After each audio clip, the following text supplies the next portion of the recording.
തമ്പുരാനെ, വിശുദ്ധ കുരിശിൻ്റെ അടയാളത്താലെ ഞങ്ങളുടെ ശത്രുക്കളിൽ നിന്ന് ഞങ്ങളെ രക്ഷിക്കുക. ഞങ്ങളുടെ തമ്പുരാനെ, പിതാവിൻ്റെയും പുത്രൻ്റെയും പരിശുദ്ധാത്മാവിൻ്റെയും നാമത്തിൽ ആമേൻ.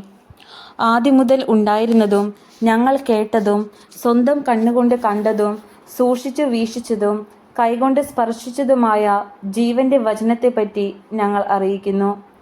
വിശുദ്ധ യോഹന്നാൻ എഴുതിയ 1-ാം ലേഖനം 1-ാം അധ്യായം 1-ാം തിരുവചനമാണ് നാം ഇപ്പോൾ വായിച്ചു കേട്ടത്. ജ്ഞാനത്തിൻ്റെ പുസ്തകം ആമുഖ വായന. BC 2-ാം നൂറ്റാണ്ടിൻ്റെ അവസാനത്തിലോ 1-ാം നൂറ്റാണ്ടിൻ്റെ ആരംഭത്തിലോ ആണ് ഗ്രന്ഥരചന നടന്നത്. സോളമൻ്റെ പേരിലാണ് ഗ്രന്ഥം അറിയപ്പെടുന്നതെങ്കിലും സോളമനല്ല ഗ്രന്ഥകർത്താവ്. യഹൂദ മതത്തിൽ അഗാധ പാണ്ഡിത്യമുള്ള ഒരു വ്യക്തിയാണ് ഇതെഴുതിയത് എന്നതിൽ സംശയമില്ല. സോളമൻ്റെ വിജ്ഞാനത്തെക്കുറിച്ചുള്ള പ്രശസ്തിയായിരിക്കാം അദ്ദേഹത്തിൻ്റെ പേരിൽ ഗ്രന്ഥം അറിയപ്പെടണം എന്ന് ആഗ്രഹിക്കാൻ ഗ്രന്ഥകർത്താവിനെ പ്രേരിപ്പിച്ചത്. വിദേശ ശക്തികളുടെയും സംസ്കാരങ്ങളുടെയും പിടിയിലമർന്ന് വിശ്വാസം ക്ഷയിച്ചുകൊണ്ടിരുന്ന അവസരത്തിൽ ദൈവജനത്തിന് സ്വാവബോധം നേടിക്കൊടുക്കുകയും അവരെ ധൈര്യപ്പെടുത്തി വിശ്വാസത്തിൽ ഉറപ്പിക്കുകയുമായിരുന്നു ഗ്രന്ഥകാരൻ്റെ ലക്ഷ്യം. ജ്ഞാനത്തിൻ്റെ പുസ്തകം 1-ാം അധ്യായം. നീതി ജീവൻ്റെ മാർഗം. ഭൂപാലകരെ, നീതിയെ സ്നേഹിക്കുവിൻ. കളങ്കമെന്നിയ കർത്താവിനെക്കുറിച്ച് ധ്യാനിക്കുവിൻ. നിഷ്കളങ്കതയോടെ അവിടുത്തെ അന്വേഷിക്കുവിൻ. അവിടുത്തെ പരീക്ഷിക്കാത്തവർ അവിടുത്തെ കണ്ടെത്തുന്നു.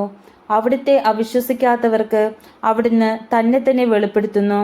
കുടിലബുദ്ധി മനുഷ്യനെ ദൈവത്തിൽ നിന്ന് അകറ്റുന്നു. അവിടുത്തെ ശക്തിയെ പരീക്ഷിക്കുന്ന ഭോഷന്മാർ ശാസിക്കപ്പെടുന്നു. ജ്ഞാനം കപടഹൃദയത്തിൽ പ്രവേശിക്കുകയില്ല. പാപത്തിന് അടിമയായ ശരീരത്തിൽ വസിക്കുകയുമില്ല. വിശുദ്ധവും സുശിക്ഷിതവുമായ ആത്മാവ് വഞ്ചനയിൽ നിന്ന് ഓടിയകലുന്നു. മൂഢാലോചനകളോട് വേഗം വിട പറയുന്നു. അനീതിയുടെ സാമീപ്യത്തിൽ ലജ്ജിക്കുന്നു. ജ്ഞാനം കരുണാമയമാണ്, എന്നാൽ ദൈവദൂഷണം പറയുന്നവനെ വെറുതെ വിടുകയില്ല.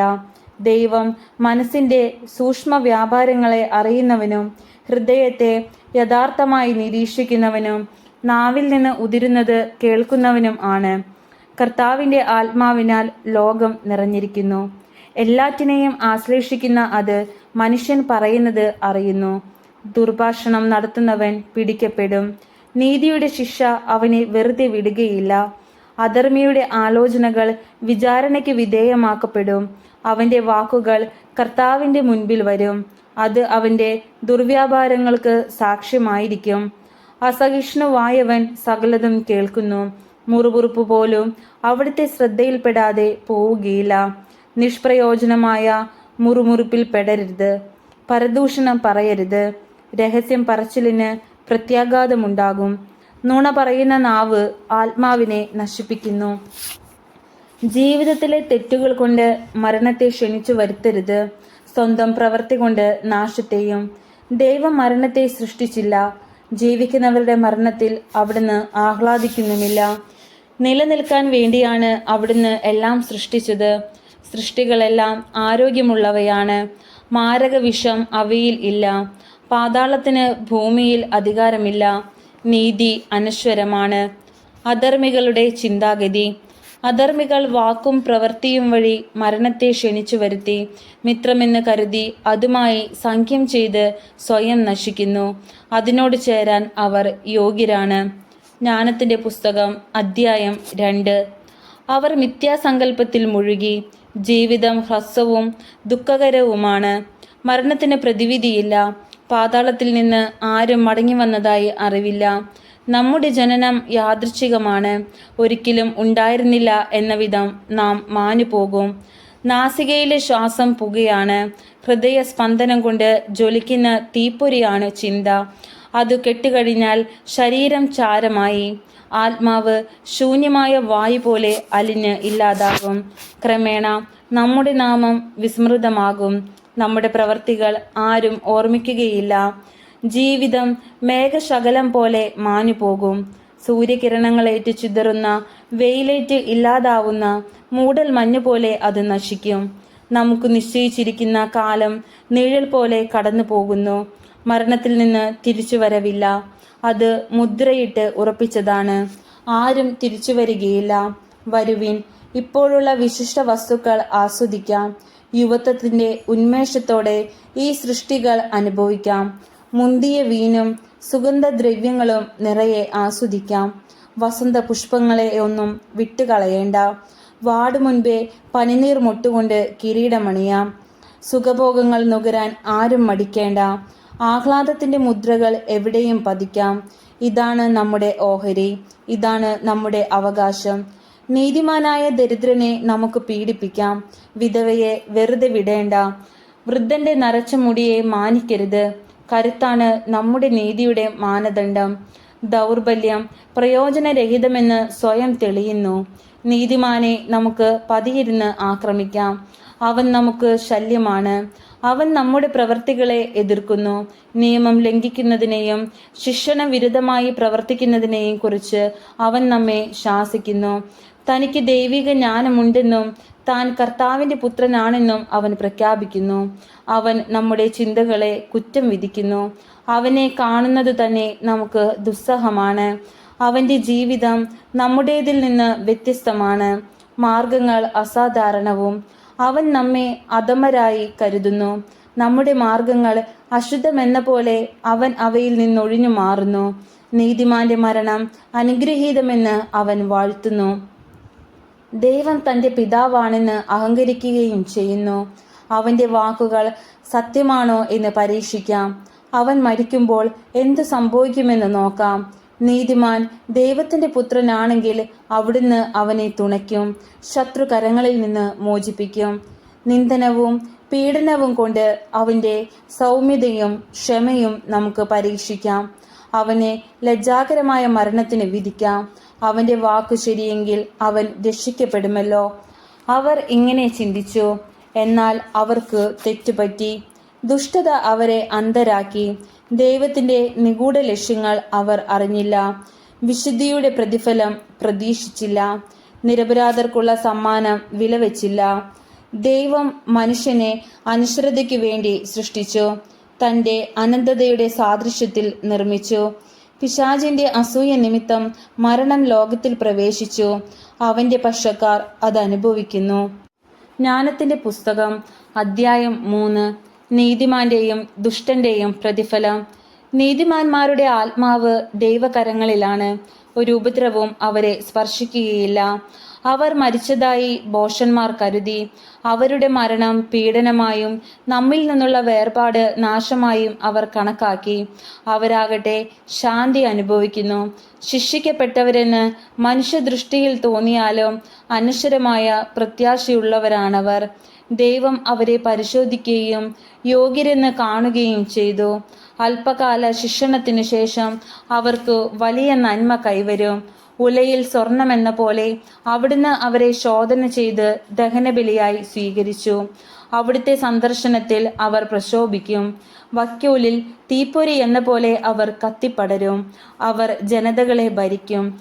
രാജ്യങ്ങളുടെ മേൽ ആധിപത്യം സ്ഥാപിക്കും. കർത്താവ് അവരെ എന്നേക്കും ഭരിക്കും.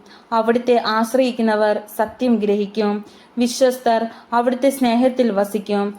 അവിടുത്തെ തിരഞ്ഞെടുക്കപ്പെട്ടവരുടെ മേൽ അവിടുന്ന് കരുണയും അനുഗ്രഹവും വർഷിക്കും. വിശുദ്ധരെ അവിടുന്ന് പരിപാലിക്കുന്നു. നീതിമാനെ അവഗണിക്കുകയും കർത്താവിനെ ധിക്കരിക്കുകയും ചെയ്തതിനാൽ അധർമ്മിക്ക് അവന്റെ ചിന്തയ്ക്കൊത്തു ശിക്ഷ ലഭിക്കും. ജ്ഞാനവും പ്രബോധനവും പുച്ഛിച്ചു തള്ളുന്നവന്റെ നില ശോചനീയമാണ്. അവരുടെ പ്രത്യാശ വ്യർത്ഥവും പ്രയത്നം നിഷ്ഫലവുമാണ്. അവർ ഉണ്ടാക്കുന്നത് നിരുപയോഗവുമാണ്. അവരുടെ ഭാര്യമാർ ബുദ്ധിശൂന്യകളും മക്കൾ ദുർമാർഗികളുമാണ്. അവരുടെ സന്തതികൾ ശാപഗ്രസ്തരാണ്.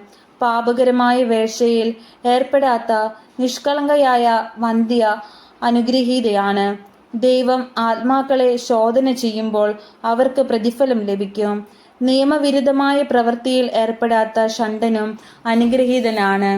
നിയമവിരുദ്ധമായ പ്രവൃത്തിയിൽ ഏർപ്പെടുകയോ കർത്താവിനെതിരെ അകൃത്യങ്ങൾ ആലോചിക്കുകയോ ചെയ്യാത്ത ഷണ്ഡനും അനുഗ്രഹീതനാണ്. അവന്റെ വിശ്വസ്തതയ്ക്കു പ്രതിഫലം ലഭിക്കും. കർത്താവിന്റെ ആലയത്തിൽ അവന് ആനന്ദകരമായ സ്ഥാനം ലഭിക്കും. സൽപ്രവർത്തികൾ മഹത്തായ ഫലം ഉളവാക്കുന്നു. വിവേകത്തിന്റെ വേര് അറ്റുപോവുകയില്ല. വ്യഭിചാരികളുടെ സന്തതി പക്വത പ്രാപിക്കുകയില്ല. നിയമവിരുദ്ധമായ വേഴ്ചയുടെ ഫലം നശിക്കും.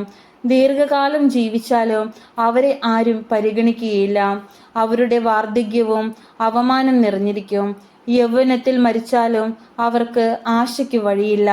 വിധി ദിവസത്തിൽ അവർക്ക് ആശ്വാസം ലഭിക്കുകയില്ല. അധർമ്മികളുടെ തലമുറയ്ക്കു ഭീകരമായ നാശം സംഭവിക്കും.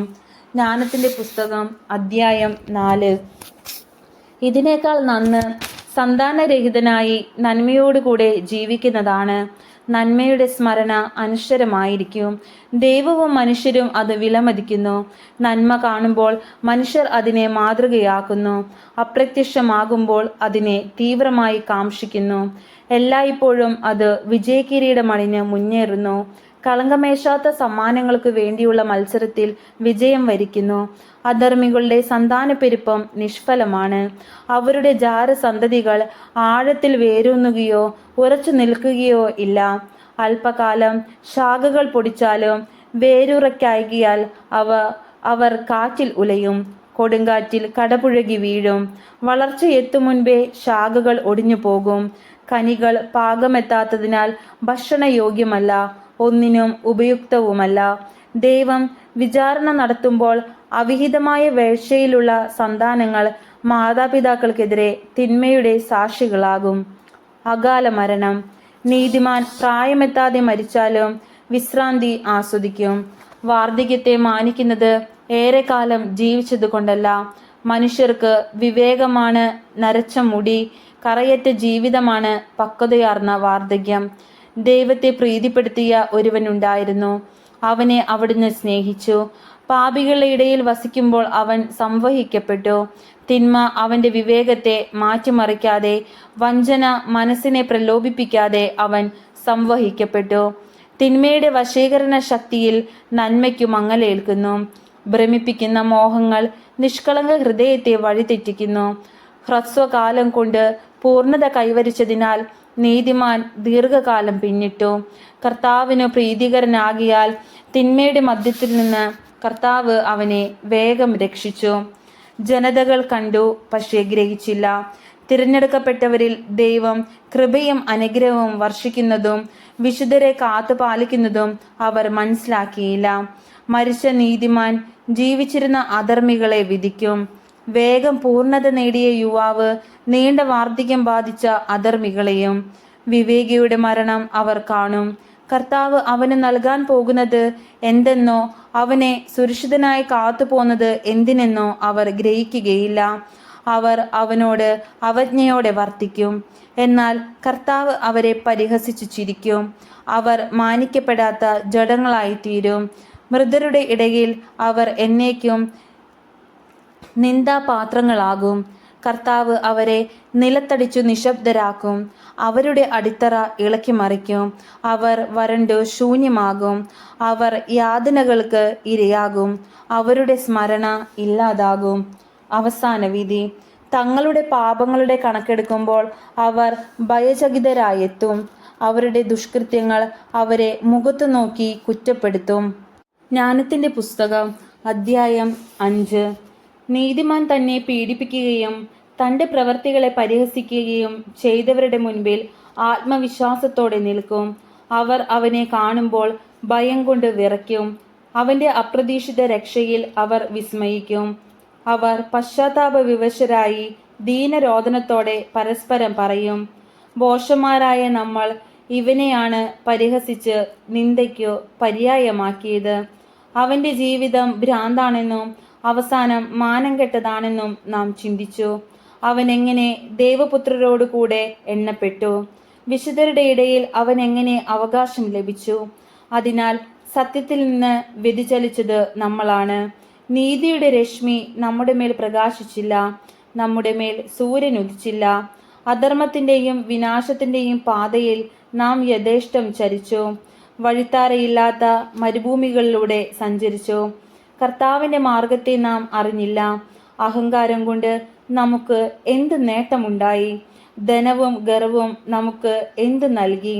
നിഴൽ പോലെയും കടന്നു പോകുന്ന കിംവദന്തി പോലെയും അവ അപ്രത്യക്ഷമാകും. ഇളകിമറിയുന്ന തിരമാലകളിൽ ചരിക്കുന്ന കപ്പൽ ഒരു രേഖയും അവശേഷിപ്പിക്കാത്തതുപോലെ അവ അപ്രത്യക്ഷമാകും. പറക്കുന്ന പക്ഷിയുടെ മാർഗം വായുവിൽ തെളിഞ്ഞു നിൽക്കുന്നില്ല. ചിറകടിയേൽക്കുന്ന ലോലവായു പറക്കലിന്റെ വേഗത്താൽ മുറിയുന്നു, എന്നാൽ അടയാളം അവിടെ ശേഷിക്കുന്നില്ല. ചിറകുകൊണ്ട് വായുവിനെ തുളച്ചു കീറി പക്ഷി മുന്നോട്ടു പോകുന്നു, എന്നാൽ അതിന്റെ അടയാളം അവശേഷിക്കുന്നില്ല. ലക്ഷ്യത്തിലേക്ക് എയ്യുന്ന അസ്ത്രം വായുവിനെ ഭേദിച്ചാലും ഉടനെ അത് കൂടിച്ചേരുന്നു. അങ്ങനെ അസ്ത്രത്തിന്റെ മാർഗം ആരും അറിയുന്നില്ല. അപ്രകാരം നമ്മളും ജനിച്ച ഉടനെ ഇല്ലാതായി. സുഹൃതത്തിന്റെ അടയാളമൊന്നും നമുക്ക് കാണിക്കാനില്ല. നമ്മുടെ ദുഷ്ടതയിൽ നാം നശിച്ചു. അധർമ്മിയുടെ പ്രത്യാശ കാറ്റിൽപ്പെട്ട പതിരുപോലെയും കൊടുങ്കാറ്റടിച്ചു പറത്തിയ പൊടിമഞ്ഞ് പോലെയുമാണ്. കാറ്റിന്റെ മുൻപിൽ അത് പുക പോലെ ചിതറിപ്പോകും. ഒരു ദിവസം മാത്രം താമസിച്ച അതിഥിയുടെ സ്മരണ പോലെ അത് അസ്തമിക്കും. നീതിമാന്മാർ എന്നേക്കും ജീവിക്കും. അവരുടെ പ്രതിഫലം കർത്താവിന്റെ പക്കലുണ്ട്. അത്യുന്നതൻ അവരെ പരിപാലിക്കുന്നു. അതുകൊണ്ട് മഹത്തരവും സുന്ദരവുമായ കിരീടം അവർക്ക് കർത്താവിൽ നിന്നു ലഭിക്കും. അവിടുത്തെ വലത്തുകരം അവരെ രക്ഷിക്കും. അവിടുത്തെ ഭുജം അവരെ കാത്തുകൊള്ളും. കർത്താവ് തീഷ്ണതയാകുന്ന കവചമണിയും. തങ്ങളുടെ വൈരികളെ തുരത്താൻ തൻ്റെ സൃഷ്ടികളെ ആയുധമണിയിക്കും. അവിടുന്ന് നീതിയെ മാർച്ചട്ടയാക്കും. നിഷ്പക്ഷമായ നീതിയെ പടത്തൊപ്പിയാക്കും. വിശുദ്ധിയെ അജയ്യമായ പരിചയാക്കും. ക്രോധത്തെ മൂർച്ച കൂട്ടി വാളാക്കും. നീചന്മാർക്കെതിരെ യുദ്ധം ചെയ്യാൻ സൃഷ്ടി മുഴുവൻ കർത്താവിന്റെ പക്ഷത്ത് അണിനിരക്കും. വിദ്യുച്ഛരങ്ങൾ നന്നായി കുലച്ച മേഘവില്ലിൽ നിന്നെന്ന പോലെ ലക്ഷ്യത്തിലേക്ക് ഊക്കോടെ കുതിച്ചു പായും. കവിണയിൽ നിന്നെന്ന പോലെ ക്രോധത്തിന്റെ കന്മഴ അവർക്കെതിരെ വർഷിക്കും. കടൽ ശോഭിക്കും. നദികൾ നിഷ്കരുണം അവരെ വിഴുങ്ങും. അവർക്കെതിരെ ശക്തിയായ കാറ്റ് വീശും. കൊടുങ്കാറ്റ് അവരെ ചുഴറ്റിയെറിയും. അധർമ്മം ഭൂമിയെ ശൂന്യമാക്കും. ദുഷ്കൃത്യം രാജാക്കന്മാരുടെ സിംഹാസനങ്ങളെ തകിടം മറിക്കും. ദൈവമായ കർത്താവിന് സ്തുതി. സ്വർഗസ്ഥനായ ഞങ്ങളുടെ പിതാവേ, അങ്ങയുടെ നാമം പൂജിതമാകണമേ. അങ്ങയുടെ രാജ്യം വരണമേ. അങ്ങയുടെ തിരുമനസ് സ്വർഗത്തിലെ പോലെ ഭൂമിയിലുമാകണമേ. അന്നു വേണ്ടുന്ന ആഹാരം ഇന്ന് ഞങ്ങൾക്ക് തരണമേ. ഞങ്ങളോട് തെറ്റ് ചെയ്യുന്നവരോട് ഞങ്ങൾ ക്ഷമിച്ചിരിക്കുന്നത് പോലെ ഞങ്ങളുടെ തെറ്റുകൾ ഞങ്ങളോട് ക്ഷമിക്കണമേ. ഞങ്ങൾ പ്രലോഭനത്തിൽ വീഴാൻ ഇടയാകരുതേ. ദുഷ്ടാരൂപിയിൽ നിന്ന് ഞങ്ങളെ രക്ഷിക്കണമേ. നന്മ നിറഞ്ഞ മറിയമേ സുസ്തി, കർത്താവ് അങ്ങയോടുകൂടെ സ്ത്രീകളിൽ അങ്ങ് അനുഗ്രഹിക്കപ്പെട്ടവളാകുന്നു. അങ്ങയുടെ ഉദരത്തിൻ ഫലമായ ഈശോ അനുഗ്രഹിക്കപ്പെട്ടവനാകുന്നു. പരിശുദ്ധ മറിയമേ തമ്പുരാന്റെ അമ്മേ, പാപികളായ ഞങ്ങൾക്ക് വേണ്ടി എപ്പോഴും ഞങ്ങളുടെ മരണസമയത്തും തമ്പുരാനോട് അപേക്ഷിച്ചു കൊള്ളണമേ. പിതാവിനും പുത്രനും പരിശുദ്ധാത്മാവിനും സ്തുതി.